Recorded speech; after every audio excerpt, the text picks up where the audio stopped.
On vous souhaite la bienvenue à ériclatour.com. Dans quelques instants, on vous parle du plan de conservation de la ville de Saint-Jean-sur-Richelieu, puisque la fonction publique joannaise a reçu un prix d'excellence d'une association provinciale. On en parle dans quelques instants. Mais d'abord, on reste dans le monde municipal. Vous savez qu'on a un nouveau conseil, un nouveau maire. C'était la première séance du conseil. Et puis déjà, le maire Alain Laplante a dû trancher dans le cas de 2 décisions, la nomination du maire suppléant, de même que la nomination aux différents comités de travail.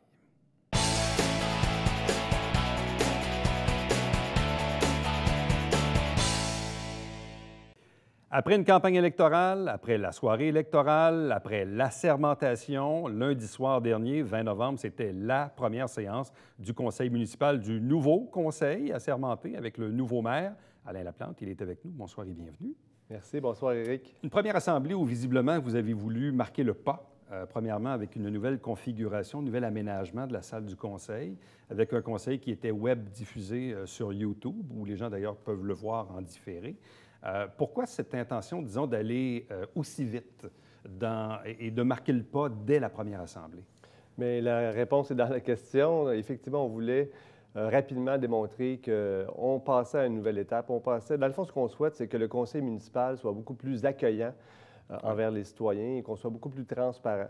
Donc, je suis les réunions du conseil déjà depuis 8 ans. Il y a beaucoup de trucs là, qui m'achalaient depuis toutes ces années-là, entre autres au niveau de la gestion, de l'organisation, de la procédure d'assemblée.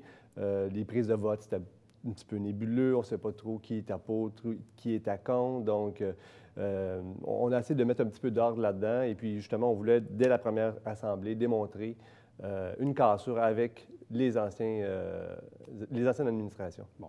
Puis même, je me rappelle, parce qu'il y a peut-être 2-3 ans, on se croisait évidemment à l'hôtel de ville. Puis un soir, Alain Laplante me dit, il me semble que ça serait... Il me dit, quand je serai maire, il va y avoir une machine à café.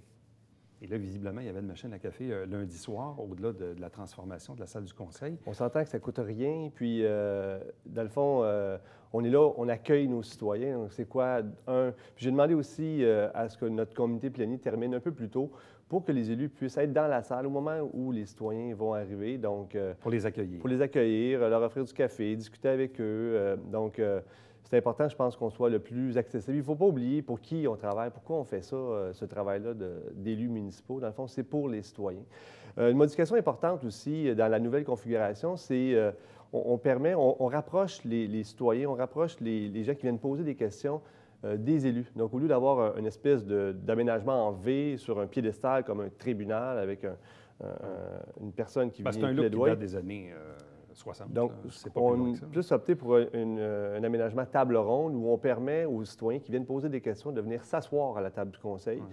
Ils peuvent même venir à 2. C'est intimidant, donc ça ne dérange pas. Une personne peut venir à 2 ou même 3 personnes, étaler leurs feuilles, amener leur verre d'eau et venir exposer leurs problèmes. Donc, dans le fond, c'est ça. On voulait une plus grande convivialité, être plus près des citoyens, finalement. Bon, vous avez aussi changé quelques procédures. Premièrement, il y a un point à l'ordre du jour où les conseillers peuvent s'adresser au public. Généralement, ce mot des conseillers, des élus, est à la fin. Mm-hmm. Et parfois, quand une assemblée dure 2-3 heures, des fois, il ne reste plus grand monde dans la salle. Vous avez voulu virer ça de bord et mettre le mot des conseillers au début de l'Assemblée. 2 raisons. Premièrement, effectivement, souvent, les citoyens sont plus nombreux en début d'Assemblée. Quand les assemblées durent 3 heures, en cours, c'est un peu normal. Après que leurs points soient passés, les citoyens quittent petit à petit tout au long de la soirée. On souhaite aussi, dorénavant, les réunions sont diffusées en direct sur Internet. Donc, pourquoi ne pas profiter du moment où on a le plus grand auditoire, où les citoyens sont dans la salle, où les citoyens écoutent justement sur Internet? Profiter de ce moment-là de plus grande écoute pour pouvoir passer nos messages politiques. Donc, j'ai invité les 12 conseillers à venir, à bien préparer leur mot du conseiller, à penser déjà à l'avance quels sont les messages politiques qu'ils souhaitent promouvoir, les idées politiques qu'ils souhaitent promouvoir, et de le faire en début d'assemblée. Et puis, l'autre raison, c'est aussi, souvent, lorsque le mot des conseillers était à la fin de la rencontre, bon, les conseillers improvisaient leurs mots tout au long de la soirée, pendant 3 heures. On se prenait des notes. Qui monsieur un tel a dit ci, on va commenter ci. Lequel conseiller a dit ça, on va commenter ça. Il y avait une prise de vote. Le conseiller n'exprimait pas pourquoi il était pour ou il était contre. Gardait tout ça par la fin, un beau petit melting pot. Les conseillers se répondaient un et l'autre. Et souvent, le tour du conseiller, c'était pas rare Le tour de table prenait 1 heure, des fois même 1 heure et demie. Donc, on a vu hier, le tour de table a été assez rondement. Ça a pris 35 minutes et puis on avait fait le tour de table. C'était très, très efficace. Donc, ce que je veux éviter aussi, c'est que... Puis il y avait une frustration des citoyens. Souvent, les citoyens passaient, il y avait les périodes de questions, et là, les conseillers repassaient à la fin et répondaient ou redonnaient des répliques aux citoyens. Ça créait une frustration envers les citoyens. Donc là, on donne le mot de la fin aux citoyens. Dans le fond, on demande aux conseillers de d'abord s'exprimer et ensuite, on donne l'opportunité aux citoyens de venir questionner les conseillers. Bon, j'ai vu également que vous avez enlevé le chronométrage des interventions du public parce que quoi, vous décidez de le gérer selon la cadence ou la pertinence du propos de l'interlocuteur? Non, hier, je l'ai géré un peu avec mon téléphone. C'était pas l'idéal. Ce que je souhaitais enlever, c'est le minutage inversé, donc une espèce de compte à rebours. Et là, c'est comme si la bombe était pour sauter.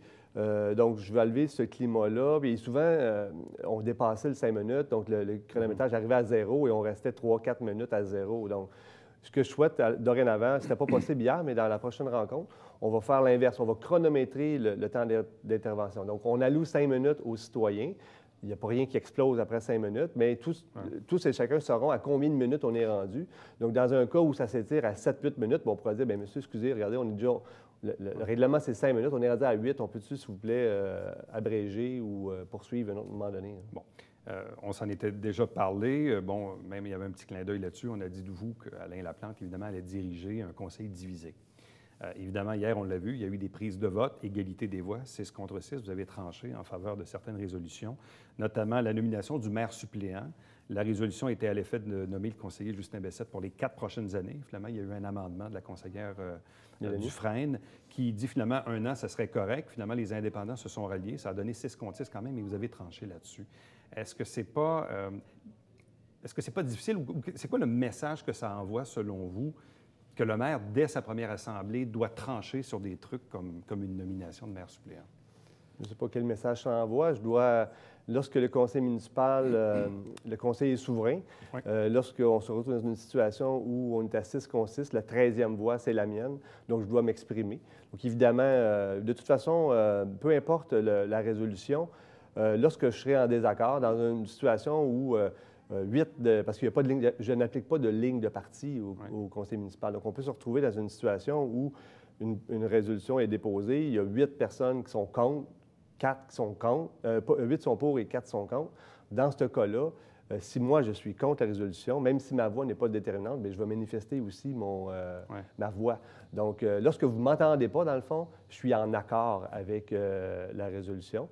Et lorsque je serai en désaccord, bien, je vais le manifester. Et dans le cas où ce sera égal, bien, évidemment, je vais devoir me positionner clairement en faveur ou en défaveur. Bon, ensuite, il y a eu évidemment la nomination des différents comités. Je comprends que vous avez rencontré chacun des élus qui ont exprimé un peu leurs souhaits.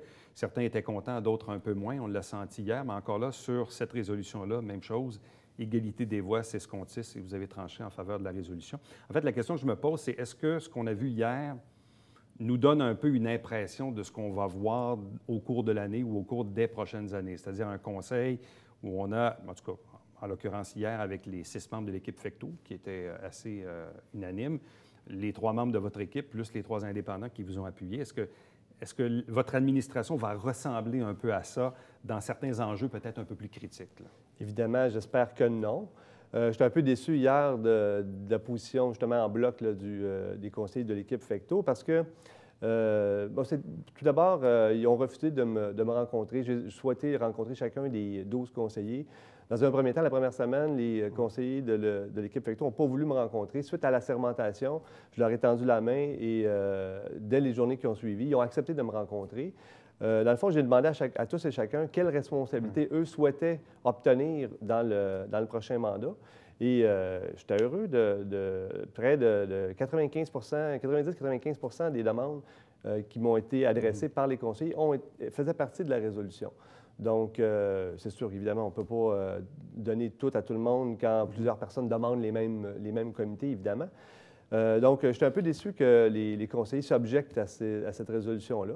Mais j'imagine qu'il y a un petit peu de politique là-dedans aussi. Puis, il y a des gens qui auraient aimé qu'il n'y ait aucun changement ou contrôler les comités. Malheureusement, c'est pas ça qui s'est passé. En fait, la question que je me posais, c'est Combien de temps ça va tenir? Autrement dit, là, hier, les 3 indépendants vous ont appuyé là, dans le cas de ces résolutions-là, mais est-ce que ça va ressembler à ça? Autrement dit, est-ce que dans des dossiers critiques, on va revoir ce genre de scénario où on a du 6 contre 6 et le maire est obligé de trancher? Je comprends que la démocratie fait qu'ultimement, c'est ce qu'il faut et il faut le faire. Mais est-ce que ça ne vous met pas dans une situation un peu inconfortable de dire, bon, s'il faut à chaque fois que j'ai à trancher sur des trucs, c'est pas toujours agréable nécessairement? Là. Moi, je suis redevable de mes décisions. J'ai aucun problème, j'ai aucun malaise à exprimer mon point de vue. D'ailleurs, je pense que je suis élu pour faire ça. Combien de temps ça va durer? Ça va durer 4 ans. Je vous informe, on est élu pour une période de 4 ans. Et puis, est-ce que ça sera toujours les mêmes 6 contre les mêmes 6? J'espère que non. Et puis, j'espère que les débats se feront au niveau des idées et que chacun pourra s'exprimer. Donc, bon, là, on est à notre première réunion, il y a un petit peu de frustration, un petit peu de mécontentement. Il y a des gens peut-être qui ont des deuils à effectuer. Donc, laissons aller le temps, puis j'ose espérer qu'avec le temps, chacun pourra justement s'exprimer. Puis il y aura des divisions, il y aura des prises de vote, mais ça en fonction des valeurs, en fonction des préoccupations de tous et chacun, et pas nécessairement en fonction des partis politiques. Bon, entre autres, on l'a vu dans le cas d'un des comités, celui des finances, où vous vous êtes assigné comme le rôle de président du comité des finances. Quelle est la raison derrière ça? Premièrement, ce n'est pas moi qui m'est assigné, mais c'est une résolution du Conseil. Effectivement, dans la liste des comités, c'est moi qui occupe la fonction de président des comités des finances. Ce comité-là, c'est un comité extrêmement important dans la municipalité. Dans le fond, c'est ce qui dicte là, toutes les dépenses puis toute l'organisation des projets. C'est un comité dans lequel je veux m'impliquer activement. Donc, voilà. Bon. Là, maintenant... Et je souhaite assumer un leadership là, au niveau des finances. Bon. Souhaitez-vous la préfecture de la MRC? Je souhaite être préfet de la MRC. La réunion des maires est demain soir, donc je serai candidat au poste de préfet. Bon. Et du côté du comité exécutif, hier, il n'y avait pas de résolution en tant que telle, ou bref, il n'y avait pas de point d'information sur les nominations au comité exécutif. Est-ce que non, ça, ce n'est pas une résolution du Conseil, c'est une nomination du maire. Donc, je peux vous informer que les 4 membres, donc je serai évidemment, je ferai partie du comité exécutif avec Justin Bessette, Marco Savard, Marilyn Charbonneau et Mélanie Dufresne. Bon, donc 2 indépendants, 2 de votre équipe. Et moi. Et vous-même, aviez-vous fait des tentatives du côté de l'équipe Fecteau ou pas du tout? C'était pas dans vos plans? Non, ce n'est pas dans nos plans. Bon. Qu'est-ce qui vous attend maintenant là, dans les prochains jours et les prochaines semaines? Il y a l'adoption du budget? Bien évidemment, il y a la réunion de la MRC demain qui débute officiellement. C'est ma première réunion à la MRC. Et puis ensuite, évidemment, comme vous dites, le travail, l'adoption du budget qu'on souhaite adopter avant les fêtes. Bon. Aviez-vous d'autres priorités assez urgentes que vous désirez régler avant Noël? J'ai que ça, des dossiers prioritaires. Je suis vraiment submergé d'une tonne de dossiers, donc j'essaie de tout faire. J'ai réussi à dormir un petit peu depuis notre dernière entrevue, quelques heures, mais je vous confirme que j'ai beaucoup de pain sur la planche. Est-ce que vous gardez encore le jogging? Malheureusement, non, j'ai vraiment pas le temps. Il faudrait. Puis, oui. Mais il faut dire que j'ai aussi perdu beaucoup de poids durant la campagne électorale. Donc, il faut en gagner un peu. Il faut en gagner un peu. Alain Laplante, merci beaucoup. Merci à vous. Reste avec nous au retour. On vous parle du plan de conservation puisque la Ville a remporté récemment le prix d'excellence de l'IAPQ.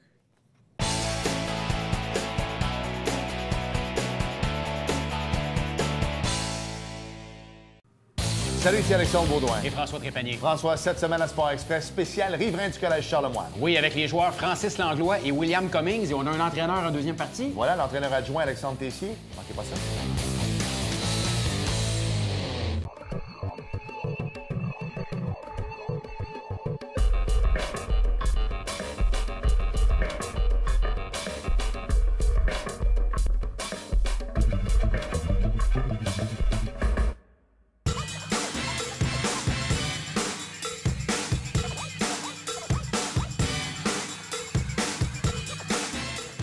Dimanche, 9h30, Télébingo, on vous attend.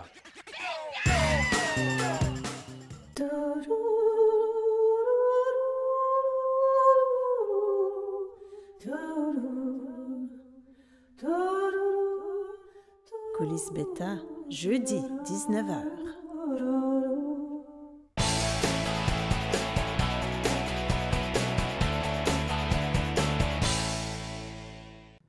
Ça fait déjà plusieurs années qu'on parle de ce fameux plan de conservation de la ville de Saint-Jean-sur-Richelieu. Et là, maintenant, il y a une reconnaissance. La ville a obtenu une reconnaissance, a remporté un prix d'excellence de l'IAPQ. Deux invités avec nous. D'abord, Francine Van Winden, qui est chef de la division Environnement et Développement durable à la ville. Bonsoir. Bonsoir. Accompagné de Luc Castonguay, qui est directeur du service de l'urbanisme. Bonsoir et bienvenue. Bonsoir. Bon, la première question, je ne sais pas si c'est une question piège. Qu'est-ce que c'est que l'IAPQ? En fait, l'IAPQ, c'est l'Institut d'administration publique du Québec. Donc, c'est un organisme qui reconnaît l'excellence dans l'administration publique. Bon. Et donc, forcément, l'administration municipale? Oui, oui. L'administration municipale, tous les organismes gouvernementaux, autant les commissions scolaires, le service de la santé, les universités. Donc, c'est vraiment tous les fonctionnaires, toute la fonction publique au Québec de tous les paliers. Bon. Est-ce que la Ville avait soumis sa candidature particulièrement pour le plan de conservation? Oui. Oui, on avait présenté notre candidature en février ou mars. On a donc été retenus, on a été identifiés comme demi-finalistes. On est allé défendre notre candidature devant un jury. Ensuite, on est donc passé au niveau là, de finalistes là, pour remporter le prix la semaine dernière. Vous étiez en compétition avec qui? Dans les finalistes, il y avait la Ville de Québec pour un programme de taxation et la Ville de Thetford Mines pour un projet d'un musée sur les mines. Bon. Luc Castonguay, c'est quoi le plan de conservation?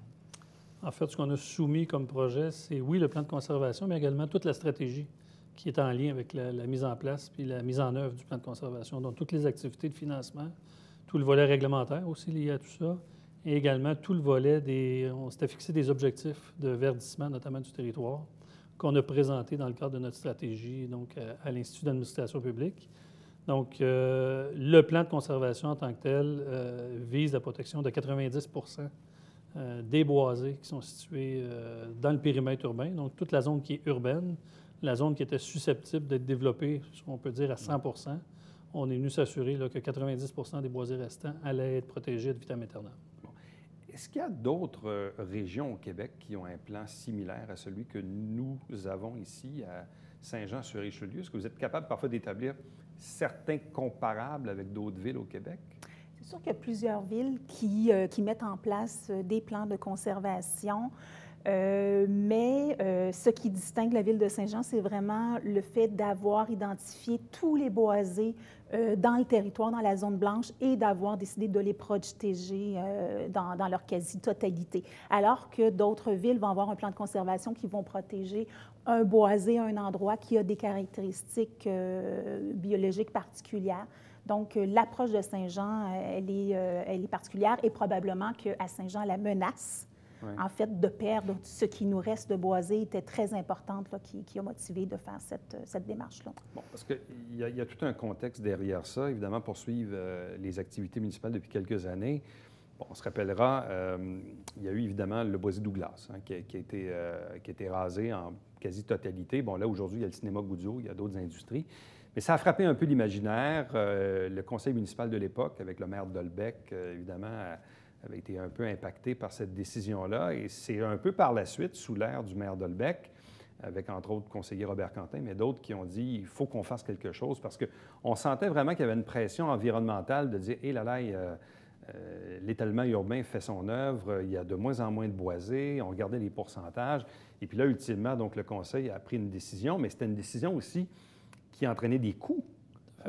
Et ça, c'est un choix politique là, que le Conseil a défendu. Ce qu'il faut rappeler dans l'historique un peu du dossier du plan de conservation, c'est que ça s'est fait vraiment en deux temps. C'est-à-dire sous, vous l'avez dit, l'époque de M. Dalbec. À cette époque-là, il y a eu une première version du plan de conservation qui avait été adoptée en 2009, au cours de laquelle là, on venait protéger un petit peu moins de superficie boisée que le plan final qui en protège 90 %. Donc, dans cette première étape-là, ça avait été comme un peu un mal nécessaire, négociation avec le ministère de l'Environnement. Puis oui, la Ville va faire sa part, mais sans trop de conviction, je vous dirais, ou sans trop d'avoir réfléchi la stratégie derrière tout ça. On l'a fait un peu par obligation.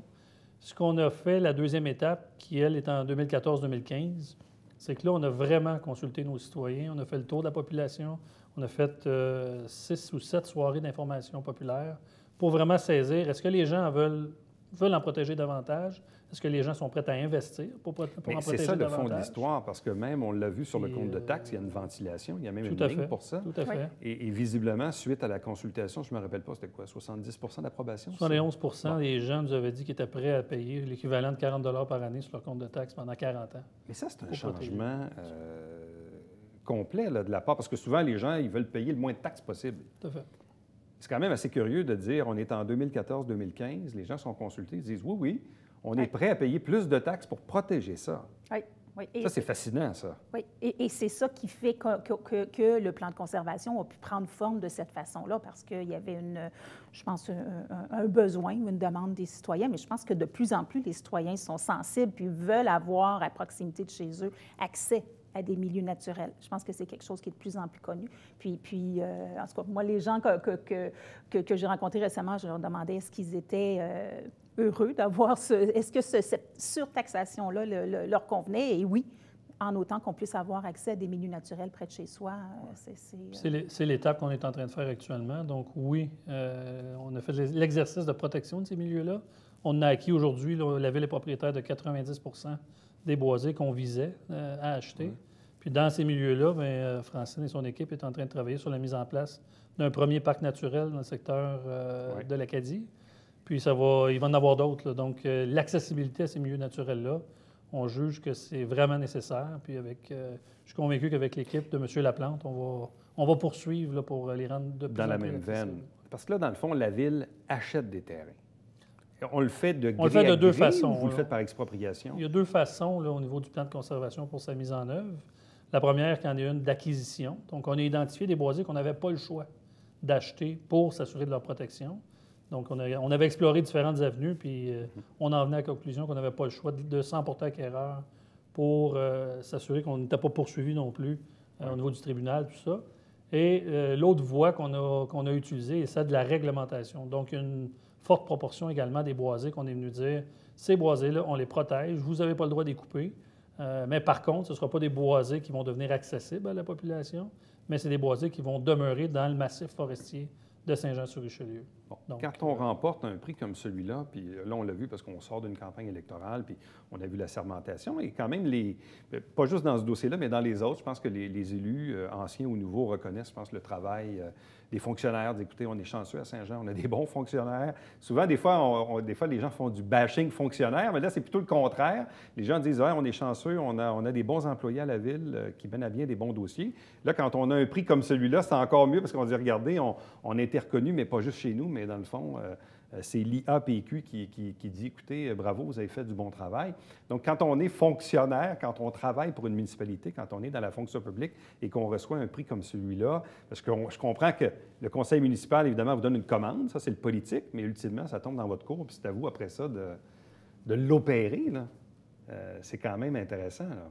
Oui, absolument. Mais ce qui est surtout intéressant, c'est qu'on puisse nous donner le mandat de faire quelque chose qui nous tient à cœur, vraiment, là, puis de pouvoir le porter comme tel. Puis, évidemment, ça s'est fait avec l'appui des élus, l'appui de la population aussi.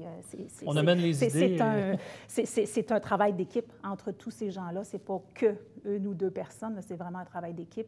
Le service des communications a fait un travail incroyable aussi. Les élus ont été très, très présents aussi. C'est l'ensemble de l'œuvre, là. Oui. Bon, il y a l'urbanisme, il y a le développement durable, mais il y a les communications, il y a d'autres départements, les finances peut-être aussi. Oui. Bref, c'est ça. Bref, oui, évidemment. Mais c'est ça. Donc, tous les départements de la ville, tous les services de la ville ont été mis à contribution. Oui. C'est vraiment une reconnaissance d'équipe. Puis, ce qui est intéressant, c'est que notre souhait, quand on a parlé de ce plan de conservation-là et de toutes les démarches qui s'en suivaient, c'était de dire, avec l'ancien conseil municipal, de dire est-ce que la ville ne pourrait pas se positionner comme étant un leader en termes de protection des milieux naturels et, à terme, en termes d'environnement et développement durable. Donc, c'est une des étapes dans notre plan de match, si on veut, là, pour établir la crédibilité de la ville, pour clairement se positionner de manière favorable là, dans cette démarche-là. Puis d'ailleurs, ça porte ses fruits. On est en contact avec plusieurs villes qui nous appellent, qui veulent avoir des conseils, qui veulent avoir des références, qui veulent voir notre démarche. On a des présentations avec différents organismes. On a gagné ce prix-là, mais on a également gagné un prix auprès des pairs du réseau en environnement. Oui, donc, prix biodiversité également, protection de la biodiversité. Donc, on voit qu'il y a de quoi de solide qui est mis en place. On veut continuer de surfer là-dessus, là, puis faire du chemin avec ça. Il y a un mot qu'on entend de plus en plus, on parle de l'acceptabilité sociale. Hein. Quand il arrive un projet, le projet arrive à l'urbanisme, entre autres, puis là, peut-être que ça tombe dans votre cours aussi, puis là, bien, est-ce que les gens sont prêts, pas prêts, est-ce qu'il y a des modifications? Puis on le voit dans tous les projets, là, que ce soit pour l'Église Saint-Gérard, parce que ça me vient en tête, là, mais ça peut être d'autres projets. Donc, à chaque fois maintenant, il y a un questionnement qui vient qu'on n'avait peut-être pas il y a 5 ou 10 ans. Je pense qu'il y a une conscientisation, là. Et là, évidemment, vous êtes... vous devez baigner là-dedans, là. C'est pas mal notre réalité. Peut-être pas quotidienne, mais c'est très fréquent.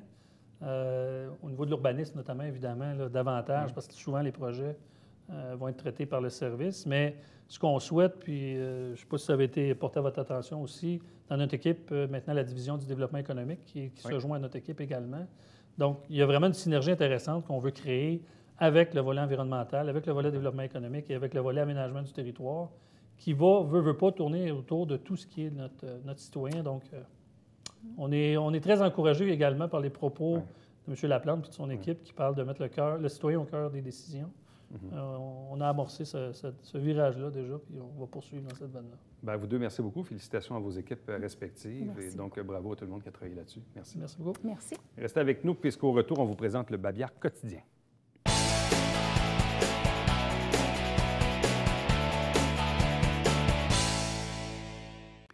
Jeudi de cette semaine, le 23 novembre, collecte de sang organisée par EMA Québec du côté de Derry Toyota à Saint-Jean-sur-Richelieu. Chaque semaine, on vous présente des extraits des travaux du nouveau conseil municipal. On a repris nos bonnes vieilles habitudes, c'est à ne pas manquer. Ne pas manquer également tous les dimanches matins, 9h30 en direct. C'est le traditionnel télébingo avec 4 000 $ en prix. En fait, la carte pleine a été rehaussée cette année. Il y a toujours une trentaine de dépositaires pour acheter vos livrets de bingo un peu partout sur le territoire que l'on dessert. Également, vous dire que vous pouvez retrouver la liste des détaillants sur tvhr9.com. Et puis, entre-temps, si vous désirez me joindre, faites-le par courriel à Éric Latour en un mot, à commercial tvhr9.com. À demain. Bye-bye.